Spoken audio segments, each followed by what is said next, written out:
പരിശുദ്ധാത്മാവേ എന്നിൽ വന്നു നിറയണമേ. പരിശുദ്ധാത്മാവേ കൃപ ചൊരിയണമേ. പരിശുദ്ധാത്മാവേ ശക്തി പകരണമേ. പരിശുദ്ധാത്മാവേ കൃപ ചൊരിയണമേ. പരിശുദ്ധാത്മാവേ ശക്തി പകരണമേ. നമ്മുടെ മധ്യത്തിലായിരിക്കുന്ന ഈശോയെ ഹൃദയം തുറന്ന് ആരാധിച്ചുകൊണ്ടൊന്ന് ചേർന്ന് നമുക്ക് പാടി പ്രാർത്ഥിക്കാം. യേശുവേ നാഥ അങ്ങയെ ഞാൻ ആരാധിക്കുന്നു, സ്തുതിക്കുന്നു. യേശുവേ നാഥ അങ്ങയെ ഞാൻ ആരാധിക്കുന്നു, സ്തുതിക്കുന്നു. ജീവനുമെൻ്റെ സർവസ്വവും മുൻപിലാണച്ച് കുമ്പിടുന്നു. ജീവനുമെൻ്റെ സർവസ്വവും മുൻപിലാണച്ച് കുമ്പിടുന്നു. Hallelujah hallelujah hallelujah hallelujah hallelujah hallelujah hallelujah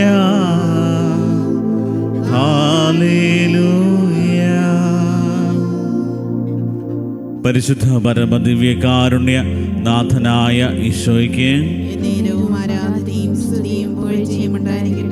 നിത്യസ്തുതിക്ക് യോഗ്യനായ പരിശുദ്ധ പരമദിവ്യകാരുണ്യ നാഥനായ ഈശോയ്ക്ക് സ്നേഹമായ കാരുണ്യമായ നമ്മുടെ കൂടെയായിരിക്കുന്ന പരിശുദ്ധ പരമദിവ്യകാരുണ്യ നാഥനായ ഈശോയ്ക്ക്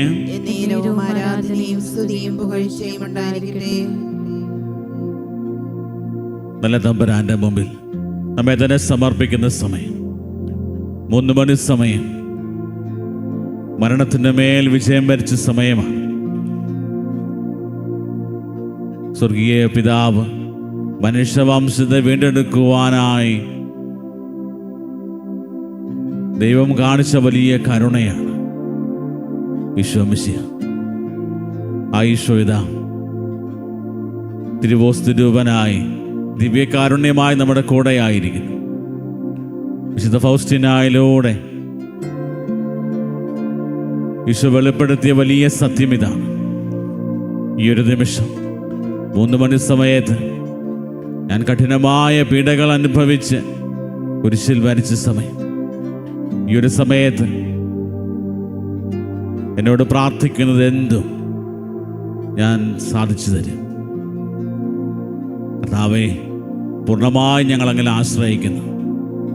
നിന്റെ വലിയ കരുണയിൽ ഞങ്ങൾ പൂർണ്ണമായി ശരണം വയ്ക്കുന്നു. ഈ ഒരു നിമിഷത്തിൻ്റെ ഈ 1 മണിക്കൂറിൻ്റെ എല്ലാ യോഗ്യതകളും ആഗ്രഹിച്ച് പ്രാർത്ഥിച്ചുകൊണ്ട് ഒന്നു ചേർന്ന് ഞങ്ങൾ പ്രാർത്ഥിക്കുന്നു. ഈശോയുടെ തിരുഹൃദയത്തിൽ നിന്ന് ഞങ്ങൾക്ക് കാരുണ്യ സ്രോതസ്സായി ഒഴുകിയിറങ്ങിയ തിരുരക്തമേ, തിരുജലമേ, ഈശോയുടെ തിരുഹൃദയത്തിൽ നിന്ന് ഞങ്ങൾക്ക് കാരുണ്യ സ്രോതസ്സായി ഒഴുകിയിറങ്ങിയ തിരുരക്തമേ, തിരുജലമേ, ഈശോയുടെ തിരുഹൃദയത്തിൽ നിന്ന് ഞങ്ങൾക്ക് കാരുണ്യ സ്രോതസ്സായി ഒഴുകിയിറങ്ങിയ തിരുരക്തമേ, തിരുജലമേ, ഈശോയിൽ സ്നേഹമുള്ളവരെ, ദൈവത്തിൻ്റെ കരുണയെക്കുറിച്ച് ധ്യാനിച്ചുകൊണ്ട് കർത്താവിൻ്റെ കരുണയുടെ മുഖങ്ങളാകാനായിട്ട് നമ്മൾ ആഗ്രഹിച്ച് പ്രാർത്ഥിക്കുന്ന സമയമാണ്. വചനത്തിലുടനീളം കാണുന്നത് ദൈവ മനുഷ്യവംശത്തോട് എപ്രകാരമാണ് കരുണ കാണിക്കുന്നതെന്ന്. ദൈവം കരുണ കാണിക്കുവാനായി മനുഷ്യൻ്റെ കൂടെ വസിക്കുന്നതായിട്ട് കാണാൻ പറ്റും. പഴയ നിയമത്തിലും തൻ്റെ ജനത്തോട് കൂടെ വസിക്കുകയും തൻ്റെ ജനത്തിൻ്റെ ഇടയിലൂടെ സഞ്ചരിക്കുന്ന ദൈവത്തെ കാണാൻ പറ്റും. പുറപ്പാട് പുസ്തകത്തിൽ 19-ാം അധ്യായത്തിൽ മോശയോട് ദൈവം അരുളി ചെയ്ത കാര്യം ഇതാണ്: നീ നിന്റെ ജനത്തെ വിശുദ്ധീകരിക്കുക. അപ്പോൾ 3-ാം ദിവസം ഞാൻ അവരുടെ മധ്യത്തിലൂടെ ഇറങ്ങി നടക്കും. പ്രകാരം ദൈവത്തിൻ്റെ മഹത്വം ദർശിച്ച ഒരു ജനത, അതിൻ്റെ പൂർത്തീകരണം സംഭവിക്കുന്നത് ക്രിസ്തുവിലാണ്. മത്തായിയുടെ സുവിശേഷം 1-ാം അധ്യായത്തിൽ കൃത്യമായിട്ടും കാണുന്ന കാര്യമാണ്: കന്യക ഗർഭം ധരിച്ചൊരു പുത്രനെ പ്രസവിക്കും, ദൈവം നമ്മോട് കൂടെ എന്നർത്ഥമുള്ള ഇമ്മാനുവേൽ എന്നവൻ വിളിക്കപ്പെടും. ദൈവത്തിന് കൊടുക്കുന്ന ഒരു വലിയ വിശേഷണം അവിടെ കാണാൻ പറ്റും. ദൈവം നമ്മോട് കൂടെ വസിക്കുന്നവനാണ്, കൂടെ നടക്കുന്നവനായ ദൈവം. വീണ്ടും മത്തായിയുടെ സുവിശേഷത്തിൻ്റെ ഏറ്റവും അവസാന ഭാഗം പറഞ്ഞു വെക്കുന്നതും യുഗാന്ത്യം വരെ ഞാൻ നിങ്ങളോട് കൂടെ ഉണ്ടായിരിക്കും. യുഗാന്ത്യം വരെ ഞാൻ നിങ്ങളോട് കൂടെ ഉണ്ടായിരിക്കും. ദൈവത്തിൻ്റെ വലിയ ആ ഒരു സാന്നിധ്യം അനുഭവിച്ചറിയുന്ന നിമിഷങ്ങളാണ്. ദൈവം ആഗ്രഹിക്കുന്നു നമ്മുടെയൊക്കെ ജീവിതങ്ങളിലും ദൈവത്തിൻ്റെ സാന്നിധ്യം തിരിച്ചറിഞ്ഞ് ദൈവിക സ്വഭാവത്തിൽ വളരണമെന്നുള്ളത്. അതുകൊണ്ട് ഈശോ ദൈവകരുണയെക്കുറിച്ച് വിശുദ്ധ ഫൗസ്റ്റിനാക്കി വെളിപ്പെടുത്തിയപ്പോഴെല്ലാം എപ്പോഴും പറഞ്ഞു കൊടുത്തൊരു കാര്യം: കർത്താവിൻ്റെ കരുണയുടെ മുഖങ്ങളായി നമ്മുടെ ജീവിതങ്ങൾ മാറണം. നിങ്ങൾ സ്വർഗീയ പിതാവ് കരുണയുള്ളവനായിരിക്കുന്നത് പോലെ നിങ്ങളും കരുണയുള്ളവരായിരിക്കും. ഈശോയുടെ ഒരു വലിയ ആഗ്രഹം അതാണ്. എപ്രകാരമാണോ ദൈവം നമ്മളോട് കരുണ കാണിച്ചത്, അത് ഉറക്കെ അധരം കൊണ്ട് ഏറ്റുപറയുകയും ജീവിതം കൊണ്ട് സാക്ഷ്യപ്പെടുത്തുകയും ചെയ്യണമെന്നുള്ള കാര്യം ഈശോ പഠിപ്പിക്കുന്നുണ്ട്. മത്തായിയുടെ സുവിശേഷം അതിൻ്റെ 6-ാം അധ്യായത്തിൽ നമ്മൾ കാണുന്നുണ്ട്: മറ്റുള്ളവർ തെറ്റുകൾ നിങ്ങൾ ക്ഷമിക്കുമെങ്കിൽ സ്വർഗസ്ഥനായ നിങ്ങളുടെ പിതാവ് നിങ്ങളോടും ക്ഷമിക്കും. മറ്റുള്ളവരോട് നിങ്ങൾ ക്ഷമിക്കുകയില്ലെങ്കിൽ നിങ്ങളുടെ പിതാവ് നിങ്ങളുടെ തെറ്റുകളും ക്ഷമിക്കുകയില്ല. എപ്രകാരമാണ് ദൈവം നമ്മളോട് ക്ഷമിക്കുന്നത്? ദൈവത്തിൻ്റെ ക്ഷമ എന്ന് പറയുന്ന, കരുണ എന്ന് പറയുന്നത് ശാശ്വതമായ കാര്യമാണ്, എല്ലാവർക്കും ലഭിക്കുന്നൊരു കാര്യമാണ്, സൗജന്യമായി ലഭിക്കുന്നത്. പക്ഷെ അത് അനുഭവേദ്യമാകണമെന്നുണ്ടെങ്കിൽ ദൈവം തരുന്ന വലിയ കാരുണ്യവും പാപമോചനവും ഒക്കെ നമ്മുടെയൊക്കെ ജീവിതത്തിൽ നമുക്കത് അനുഭവേദ്യമാകണമെന്നുണ്ടെങ്കിൽ പരസ്പരം ക്ഷമിക്കാനും രമ്യതപ്പെടാനും നമുക്ക് സാധിക്കണം. പലപ്പോഴും നമ്മളൊക്കെ ഏറ്റവും കൂടുതൽ കഷ്ടതകൾ അനുഭവിക്കുന്ന ഒരു മേഖലയാണ് പരസ്പരം മനസ്സിലാക്കാനും ക്ഷമിക്കാനും ഒക്കെ. ഒത്തിരിയേറെ വേദനാജനകമായ സാഹചര്യങ്ങളിലൂടെ കടന്നു പോകുന്നവരെ നോക്കുമ്പോൾ അവരുടെയൊക്കെ ജീവിതങ്ങൾ കൂടുതൽ അസ്വസ്ഥമാകുന്നത് പരസ്പരം ക്ഷമിക്കാൻ പറ്റാത്തത് കൊണ്ട്. പലപ്പോഴും ഒത്തിരിയേറെ ആളുകൾ പറയുന്നത് കേട്ടിട്ടുണ്ട്: എന്ത് ചെയ്താലും ക്ഷമിക്കാൻ പറ്റത്തില്ല, ഒരിക്കലും മറക്കാനും ക്ഷമിക്കാനും പറ്റത്തില്ല. എന്നോട് ചെയ്ത ഓരോ കാര്യങ്ങളും ഞാൻ ഓർക്കുമ്പോൾ എങ്ങനെ എനിക്ക് അവരോട് ക്ഷമിക്കാൻ പറ്റും? ഈശോ പറയുന്ന കാര്യം ഇതാണ്: ക്രൂശിൽ കിടന്നുകൊണ്ടും ഞാൻ നിങ്ങളോട് ക്ഷമിച്ചു. എന്നെ വേദനിപ്പിച്ച എല്ലാവരോടും, ഒരു തെറ്റും ചെയ്യാതെ നിരപരാധിയായ എന്നെ ഇത്രമാത്രം അത്ഭുതങ്ങളും അടയാളങ്ങളും കാണിച്ച് തൻ്റെ ജനത്തെ ആശ്വസിപ്പിച്ച ദൈവം നമ്മോട് കൂടെ അർത്ഥമുള്ള ഇമ്മാനുവേലായി എന്നെ കുരിശിൽ തറച്ചു. ആ കുരിശിൽ തറച്ചുകൊണ്ട് ആ വേദനയുടെ മുൾമുനയിൽ നിൽക്കുന്ന സമയത്ത് പോലും ക്ഷമിക്കാൻ സാധിച്ച വ്യക്തിയാണ്. പ്രകാരമാണ് പരസ്പരം ക്ഷമിക്കണമെന്ന് പറഞ്ഞുകൊണ്ട് തൻ്റെ ജീവിതം കൊണ്ടത് സാക്ഷ്യപ്പെടുത്തിയത്. പ്രിയപ്പെട്ടവരെ, നമ്മുടെയൊക്കെ ജീവിതത്തിൽ ക്ഷമിക്കുവാനും മനസ്സിലാക്കുവാനും സ്നേഹിക്കുവാനും ഒക്കെ നമ്മുടെ ജീവിതത്തിൽ നമുക്ക് കഴിവുണ്ടെന്ന് മനസ്സിലാക്കിയിട്ടാണ് ദൈവം പരസ്പരം ക്ഷമിക്കാനായിട്ട് പറഞ്ഞത്. അതിൻ്റെ അർത്ഥം നമുക്ക് പറ്റാത്തതൊന്നും നമ്മളോട് ചെയ്യണം എന്ന് ഒരിക്കലും ദൈവം പറയാറില്ല. പ്രിയപ്പെട്ടവരെ, ക്ഷമിക്കാനായിട്ടുള്ള വലിയ കൃപ മനുഷ്യർക്ക് നൽകിയേക്കുന്ന പ്രത്യേക ഒരു കഴിവാണ്, ദൈവികമായ ഒരു കഴിവാണ്. അത് തിരിച്ചറിയാനും അത് നമ്മുടെ ജീവിതത്തിൽ അത് പ്രാവർത്തികമാക്കാനും തുടങ്ങിക്കഴിഞ്ഞാൽ നമുക്ക് മനസ്സിലാക്കാൻ പറ്റും നമ്മുടെ ഉള്ളിൽ ആ ദൈവികമായ ഒരു ചൈതന്യം നിറയുന്നതായിട്ട്. നമ്മുടെ ബന്ധങ്ങൾ കൂടുതൽ ഊഷ്മളമാകുന്നത് കാണാൻ പറ്റും. കുടുംബജീവിതത്തിൻ്റെ വലിയ സന്തോഷവും മനോഹാരിതയുമൊക്കെ ഓരോ നിമിഷവും അനുഭവിക്കാനിടയാണ്. നമ്മുടെയൊക്കെ സാന്നിധ്യം പോലും മറ്റുള്ളവർക്ക് കൂടുതൽ സന്തോഷകരമായിട്ട് മാറും. പ്രിയപ്പെട്ടവരെ, ഈ ഒരു വലിയ കൃപയ്ക്ക് വേണ്ടി നമ്മൾ പ്രാർത്ഥിക്കുന്നു.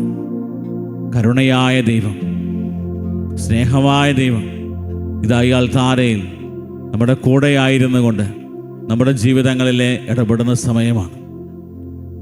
കർത്താവ് ഇടപെടുവാനായിട്ട് നമ്മൾ കർത്താവിന് അവസരം നൽകിയാൽ നമ്മുടെ ജീവിതങ്ങൾ മാറും. നമ്മുടെ ജീവിതങ്ങളും കരുണയുടെ ജീവിതങ്ങളായിട്ട് മാറും. മറ്റുള്ളവരെ മനസ്സിലാക്കുന്നതും മറ്റുള്ളവരെ സ്നേഹിക്കുന്നതിനും മറ്റുള്ളവരുടെ തെറ്റുകൾ ക്ഷമിക്കുന്നതിനുമൊക്കെ നമുക്ക് സാധ്യമാകുന്നത് ഈശോയുടെ ആ ഒരു വലിയ ദൈവിക സ്വഭാവത്താൽ നമ്മളെല്ലാവരും നിറയുമ്പോഴാണ്. പ്രിയപ്പെട്ടവരെ, ദൈവത്തിൻ്റെ കരുണ നമ്മളോട് ഓരോരുത്തരോടും കാണിച്ച ദൈവത്തിൻ്റെ വലിയ സ്നേഹമാണ്. നമ്മൾ പാപിയായിരുന്നിട്ടും ശത്രുക്കളായിരുന്നിട്ടും ബലഹീനരായിട്ടും ആ സമയത്തൊക്കെ ദൈവം നമ്മളോട് കരുണ കാണിച്ചു. അതാണ് ദൈവത്തിൻ്റെ സ്നേഹത്തിൻ്റെ ഏറ്റവും വലിയൊരു പ്രത്യേകത. റോമാക്കാർക്ക് ലേഖനം 5-ാം അധ്യായത്തിൽ നമ്മൾ കാണുന്നുണ്ട് ദൈവം എപ്രകാരമാണ് നമ്മളോട് കരുണ കാണിച്ചത്. നമ്മൾ പാപികളായിരിക്കെ ദൈവം നമ്മളോട് സ്നേഹം കാണിച്ചു. നമുക്ക് വേണ്ടി അവൻ കുരിശിൽ മരിച്ചു. നമ്മളെല്ലാം പെർഫെക്റ്റ് ആയിട്ടുള്ള വ്യക്തികളായിരുന്നെങ്കിൽ ആ സമയത്ത് ഈശോ മരണം വരിച്ചിരുന്നെങ്കിൽ അതിന് അത്ര വലിയ മൂല്യം ഉണ്ടാകുമായിരുന്നില്ല.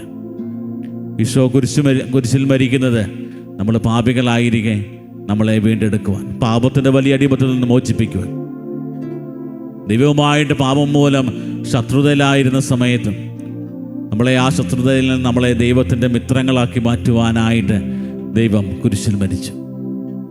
നാം ബലഹീനരായിരിക്കെ നമ്മുടെ സ്വന്തം കഴിവുകളാൽ നമുക്ക് രക്ഷ നേടുവാൻ നമുക്ക് സാധ്യമല്ല എന്ന് ദൈവം തിരിച്ചറിഞ്ഞപ്പോൾ നമുക്ക് വേണ്ടി അവൻ കുരിശിലേറി.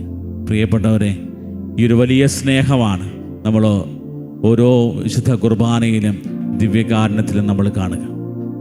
ഇന്ന് കരുണയുടെ ഈ ഒരു തിരുമണിക്കൂറിൽ കർത്താവിൻ്റെ കരുണയ്ക്ക് വേണ്ടി ആഗ്രഹിച്ച് പ്രാർത്ഥിക്കുമ്പോൾ നമുക്കും പ്രാർത്ഥിക്കാം. കർത്താവേ, നിൻ്റെ വലിയ സ്നേഹത്താൽ, നിൻ്റെ വലിയ കരുണയാൽ ഞങ്ങളുടെ ജീവിതങ്ങളെ നിറയ്ക്കണമേ എന്ന് പ്രാർത്ഥിക്കാം. കർത്താവേ, നിൻ്റെ കുരിശിലെ ബലിയുടെ യോഗ്യതയാൽ ഞങ്ങളുടെ ജീവിതങ്ങളെ വിശുദ്ധീകരിക്കണമേ എന്ന് പ്രാർത്ഥിക്കാം. ദിവ്യകാരുണ്യനാഥൻ്റെ ആശീർവാദത്തിനായിട്ട് ഒരുങ്ങുന്ന സമയം നമ്മുടെ എല്ലാ പ്രാർത്ഥനകളും നിയോഗങ്ങളും ദൈവസന്നിധിയിൽ സമർപ്പിക്കാം. നമ്മളെ അനുഗ്രഹിക്കുവാനും ആശീർവദിക്കുവാനുമായി ഇതാ സർവശക്തനായ ദൈവം നമ്മുടെ കൂടെ ആയിരിക്കുന്നു. നമ്മുടെ കൂടെ നടന്ന് നമ്മുടെ ജീവിതങ്ങളെ ഉയർത്തുവാനും ബലപ്പെടുത്തുവാനും നമ്മുടെ ജീവിതത്തിലേക്ക് ആവശ്യമായ അനുഗ്രഹങ്ങൾ നൽകി നമ്മളെ സമൃദ്ധിയിലേക്ക് നയിക്കുവാൻ ഇതാ ദിവ്യകാരുണ്യനാഥൻ നമ്മുടെ കൂടെ ആയിരിക്കുന്നു. നമ്മുടെ ജീവിതങ്ങളെ പൂർണ്ണമായി സമർപ്പിക്കാം. വളരെ പ്രത്യേകമായി നമ്മുടെ കുടുംബങ്ങളെ ദൈവത്തിൻ്റെ വലിയ കരുണയുടെ കീഴിൽ സമർപ്പിക്കാം. ഒത്തിരിയേറെ അസ്വസ്ഥതകളിലൂടെ കടന്നു പോകുന്ന കുടുംബങ്ങൾ, മാതാപിതാക്കളെയും മക്കളെയും അവരുടെ എല്ലാ പ്രത്യേക നിയോഗങ്ങളെയും ഭാവി ജീവിതത്തെയും എല്ലാം ദൈവത്തിൻ്റെ കരുണ കീഴിൽ സമർപ്പിക്കാം. കർത്താവേ, എൻ്റെ അനന്തമായ കരുണ ഞങ്ങളുടെ കുടുംബങ്ങളുടെ മേൽ ചൊരിയണമേ എന്ന് പ്രാർത്ഥിക്കുന്നു. ഞങ്ങളുടെ ജീവിതത്തിൽ നേരിട്ടുകൊണ്ടിരിക്കുന്ന എല്ലാ ബുദ്ധിമുട്ടുകളും പ്രയാസങ്ങളും അസ്വസ്ഥതകളുമെല്ലാം കർത്താവേ, നിന്റെ കരുണക്കടലിൽ കഴുകി വിശുദ്ധീകരിക്കണമേ എന്ന് പ്രാർത്ഥിക്കുന്നു. കർത്താവേ, ലോകത്തിൻ്റെ വിവിധ ഭാഗങ്ങളിലിരുന്ന് ഓൺലൈനിലൂടെ ഈ ശുശ്രൂഷയിൽ പങ്കെടുത്ത് പ്രാർത്ഥിക്കുന്നവരുടെ എല്ലാ പ്രാർത്ഥനകളും നിയോഗങ്ങളും സമർപ്പിക്കുന്നു. കർത്താവേ, കരുണയായിരിക്കണമേ എന്ന് പ്രാർത്ഥിക്കുന്നു. കർത്താവേ, ഈ ആലയത്തിൻ്റെ മേൽ കരുണയായിരിക്കണമേ. ഈ ആലയത്തിൻ്റെ മേലും ഈ ആലയത്തിൻ്റെ എല്ലാ ശുശ്രൂഷകളുടെ മേലും എൻ്റെ വലിയ കരുണ ചൊരിയണമേ എന്ന് പ്രാർത്ഥിക്കുന്നു. കർത്താവേ, ഞങ്ങൾ ആർക്കൊക്കെ വേണ്ടി പ്രാർത്ഥിക്കുവാൻ കടപ്പെട്ടിരിക്കുന്നുവോ അവരെല്ലാം അങ്ങയുടെ കരങ്ങളിലേക്ക് സമർപ്പിച്ചുകൊണ്ട് ഞങ്ങളുടെ പ്രാർത്ഥനകളും വ്യക്തിപരമായ ആവശ്യങ്ങളും എല്ലാം അങ്ങയുടെ സന്നദ്ധയിൽ സമർപ്പിച്ചുകൊണ്ട് കർത്താവെ, ഞാൻ അങ്ങിൽ ശരണപ്പെടുന്നു എന്നുള്ള പ്രാർത്ഥനയോടെ ഞങ്ങൾ നിന്റെ മുമ്പിലായിരിക്കുന്നു. താഴ്ന്ന സ്വരത്തിൽ ദൈവത്തെ സ്തുതിച്ചുകൊണ്ട് കർത്താവ്, ഞാൻ അങ്ങിൽ ശരണപ്പെടുന്നു എന്നുള്ള പ്രാർത്ഥനയോടെ കർത്താവിൻ്റെ ആശീർവാദം നമുക്കിപ്പോൾ സ്വീകരിക്കാം.